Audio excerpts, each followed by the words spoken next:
Thanks, Jim. Justin Stone here from EliteBaseball.tv. And the role of an in-season hitting coach is a little bit different than what we do in the off-season. So whether you're a dad that's helping out your child or you're coaching a team, I'm going to give you some insight here today on things you should be doing as your role as an in-season hitting coach. You see, during the off-season, what we're trying to do is prepare our players to be their own best hitting coach. Create their own routines, create their own feel. So they know when something is awry in their swing, and they have a maintenance routine to try to keep their best swing accessible. But during the season, my role as a hitting coach is way different, and it's more of a mental aspect.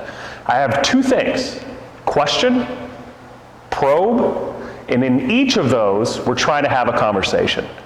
So what I want to do is have hitters very conscious of what is happening to them in a game, both positive and negative.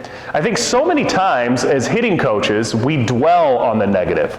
And it's because, of course, those are the times when the hitting coach usually has his most activity. A guy comes to me and says, "Fix me, I'm in a slump." But in reality, those slump-causing things are very rarely mechanical. Most of the time, when guys get into a perceived slump, it's more of a mental challenge of they're chasing balls out of the zone or they're becoming too passive early in the count. And those are things that we can get to the bottom of really, really quickly by just doing a quick probe. First thing I ask players as they come in, just a general question: I want you to rate for me your level of aggressiveness at the plate. Do you feel like you're too passive, too aggressive, or just right? That gives me a lot of insight right away on what the mentality of that player is and whether they're chasing balls or being too passive. And if nothing else, that just gets them to think about some self-reflection that can start a conversation.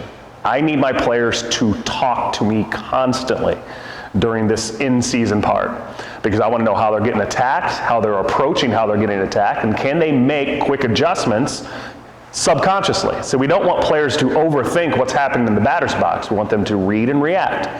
But within reading and reacting, there are subconscious thoughts that are going on of making quick adjustments even within the at-bat. So I find that players that come into me that either don't have as good of communication skills or are introverts, those are hard guys to coach sometimes because we get very little information from them as a hitting coach. So it's our job is to bring those things that are under the surface, bring them to the surface so we can talk about them. So that's my quest for you as a hitting coach or as a dad, is open those conversations up, question and probe, and you'll be surprised how many things come to the surface that you never think of a youth player was thinking about in the batter's box. They may be thinking about their math homework or something completely unrelated from baseball. But we need to find out what is going through the mind of the player, and like I said, very rarely are there difficulties mechanically related, as long as we did our job in the off-season, they have a good maintenance routine.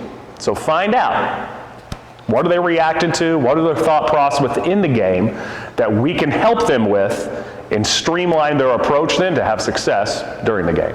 Until next time, this is Justin Stone from EliteBaseball.tv, and we'll see you on the field.